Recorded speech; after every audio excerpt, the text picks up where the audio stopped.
بسم اللہ الرحمن الرحیم۔ السلام علیکم۔ حضرت عائشہ رضی اللہ تعالی عنہا کی مشہور روایت ہے۔ ترجمہ: پھر جب مؤذن فجر کی اذان دے کر خاموش ہو جاتا ہے اور فجر طلوع ہو جاتی ہے، یعنی صبح کی روشنی پھیلنے لگتی ہے، تو آپ صلی اللہ علیہ وآلہ وسلم کھڑے ہوتے اور 2 رکعت ہلکی یعنی فجر کی سنتے پڑھتے اور اس کے بعد اپنی داہنی کروٹ پر لیٹ جاتے تھے، یہاں تک کہ مؤذن اقامت کہنے کی اجازت حاصل کرنے کے لیے آپ صلی اللہ علیہ وآلہ وسلم کے پاس آتا۔ آپ صلی اللہ علیہ وآلہ وسلم نماز کے لیے مسجد تشریف لے جاتے۔ حضرت عثمان رضی اللہ تعالی عنہ سے مروی ہے، آپ صلی اللہ علیہ وآلہ وسلم نے فرمایا، صبح کی نماز کے وقت سورج نکلنے تک اللہ تعالیٰ کے ذکر و اذکار میں لگے رہنا رزق کے حصول میں زیادہ باعث و نفع ہے، اس بات سے کہ طلب رزق میں دنیا کے کونے کونے میں پھرتا رہے۔ ترجمہ: حضرت سیدنا فاطمہ رضی اللہ تعالیٰ عنہ بیان کرتی ہیں، میں صبح کی نماز کے بعد سوئی تھی کہ رسول اللہ صلی اللہ علیہ وآلہ وسلم میرے پاس سے گزرے اور آپ نے مجھے پاؤں سے ہلایا، پھر فرمایا، بیٹی اٹھو، اپنے رب کی طرف سے رزق کی تقسیم میں شامل ہو جاؤ اور غفلت شعار لوگوں کی عادت اختیار نہ کرو۔ اللہ تعالیٰ طلوع فجر سے طلوع آفتاب تک لوگوں کا رزق تقسیم کرتے ہیں۔ حضرت انس بن مالک رضی اللہ تعالیٰ عنہ کی روایت ہے۔ ترجمہ: رزق کی خاطر نماز فجر سے طلوع آفتاب تک مت سویا کرو۔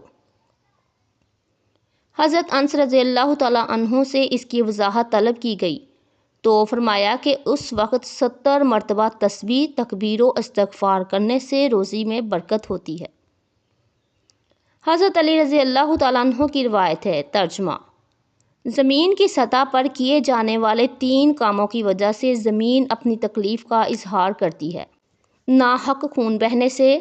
وہ غسل جو زنا کے ارتکاب کے بعد کیا جائے، اور طلوع آفتاب سے پہلے سونے سے۔ حضرت ابو وائل فرماتے ہیں کہ ہم صبح کی نماز پڑھنے کے بعد حضرت عبداللہ بن مسعود رضی اللہ تعالیٰ عنہما کی طرف گئے اور دروازے سے سلام کیا تو انہوں نے ہمیں اجازت دے دی، مگر ہم تھوڑی دیر دروازے کے ساتھ ٹھہرے رہے تو ایک باندی آئی اور اس نے کہا کہ تم اندر کیوں نہیں داخل ہو رہے ہو؟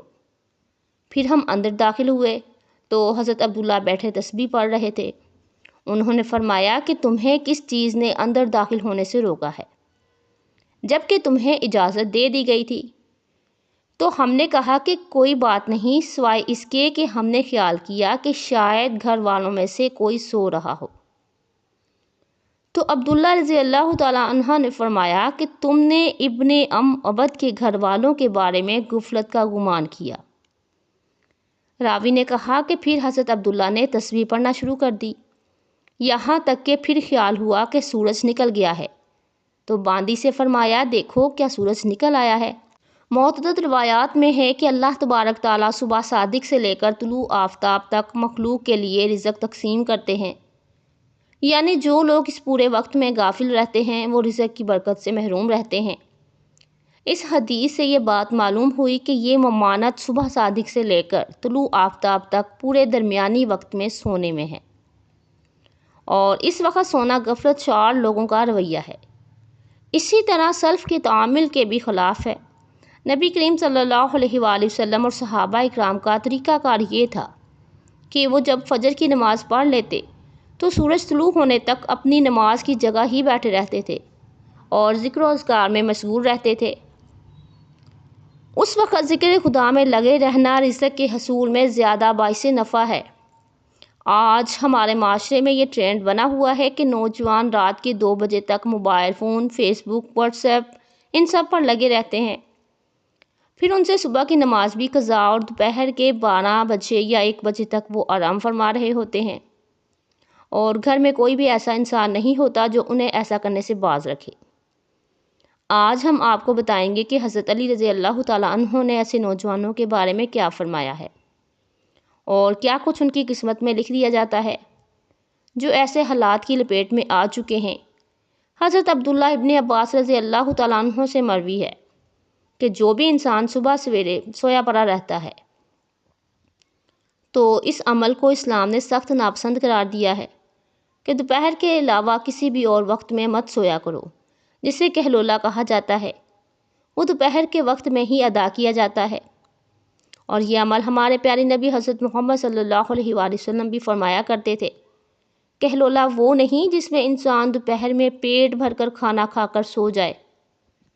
بلکہ کہلولا سے مراد وہ عمل ہے جس میں خواہ آپ نے کھانا کھا چکے ہیں یا نہیں،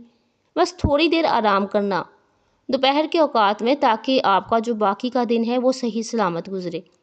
اور آپ کے دن کے باقی حصے میں آپ اچھی طرح اپنے کاموں کو سر انجام دے سکیں۔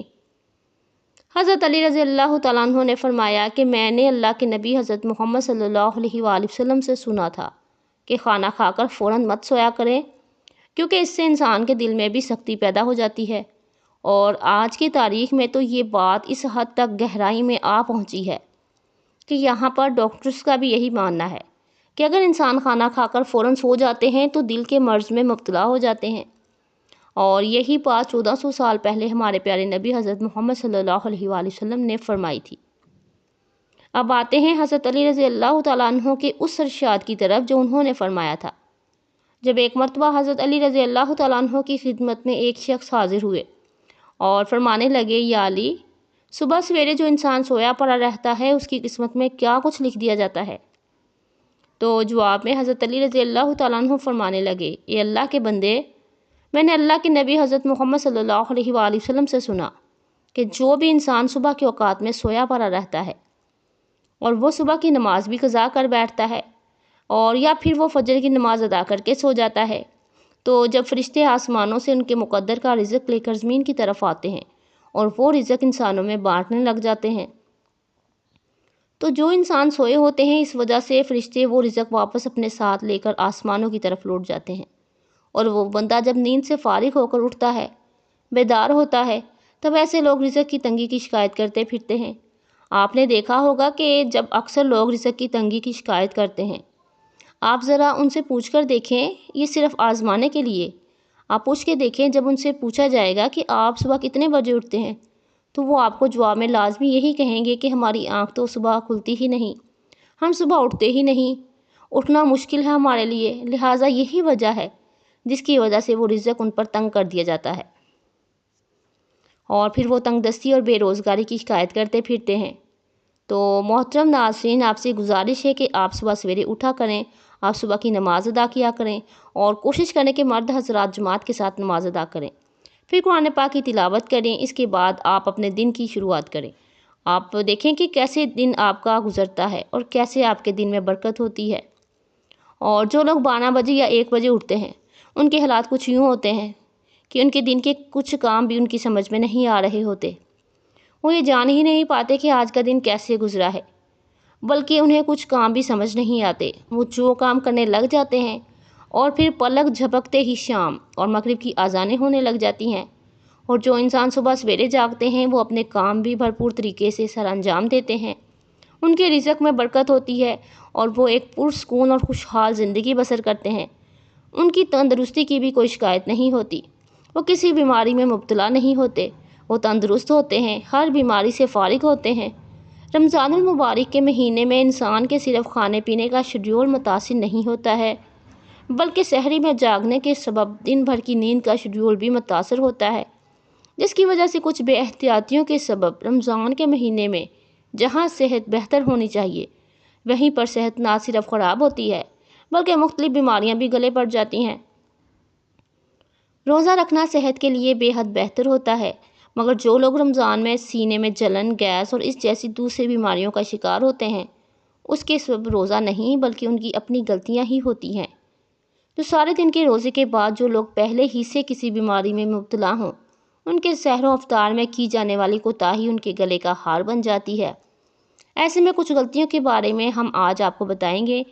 جو لوگ باقاعدگی سے ورزش کرنے کے عادی ہوتے ہیں وہ سحری یا افطاری کے شیڈول کے سبب پریشان ہو جاتے ہیں۔ ایسے لوگ اکثر سحری یا افطاری کے بعد ورزش کرتے ہیں،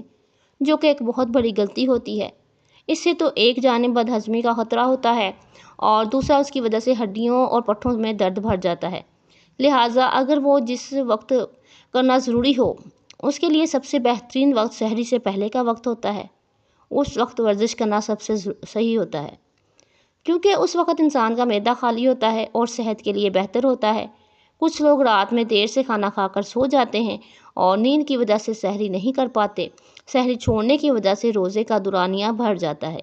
جو کہ جسم کی اندرونی کمزوری میں بہت زیادہ اضافہ کرتے ہیں، جس سے نہ صرف چہرے کی چمک دھمک ماند بڑھ جاتی ہے، بلکہ قوت مدافعت میں بھی کمی واقع ہوتی ہے۔ اس وجہ سے بہتر یہی ہوتا ہے کہ سحری کے وقت چاہے ایک گلاس پانی کا اور ایک کھجور ہی کیوں نہ لے لی جائے، مگر لازمی طور پر سحری کی جائے۔ افطار کے بعد پیٹ میں جب دن بھر کی بعد غذا جاتی ہے تو انسان سستی کا شکار ہو جاتا ہے۔ اکثر لوگ افطاری کے بھاری بھرکم کھانا کھانے کے بعد سو جانے یا لیٹ جاتے ہیں، اور ایسے ہی غلطی لوگ سحری کے وقت بھی کرتے ہیں اور کھاتے ہی سو جاتے ہیں، جس کی وجہ سے رمضان المبارک کے بعد ایسے لوگ موٹاپے کا شکار ہو جاتے ہیں، یا پھر ان کے خون میں کولیسٹرول لیول بڑھ جاتا ہے، جو کہ بیماری کا سبب بن سکتا ہے۔ اللہ پاک ہمیں بیماریوں سے دور رکھے۔ اللہ پاک ہمیں دین کو سمجھنے اور دین کی اچھی اچھی باتوں پر عمل کرنے کی توفیق عطا فرمائے اور ہمیں نیکو کاروں میں شامل فرمائے، آمین۔ محترم ناظرین، کامنٹ سیکشن میں اللہ تعالیٰ کے 99 ناموں میں سے ایک نام ضرور ٹائپ کیجیے گا۔ ویڈیو کو لائک اور شیئر ضرور کیجیے گا۔ جزاک اللہ۔ اللہ حافظ۔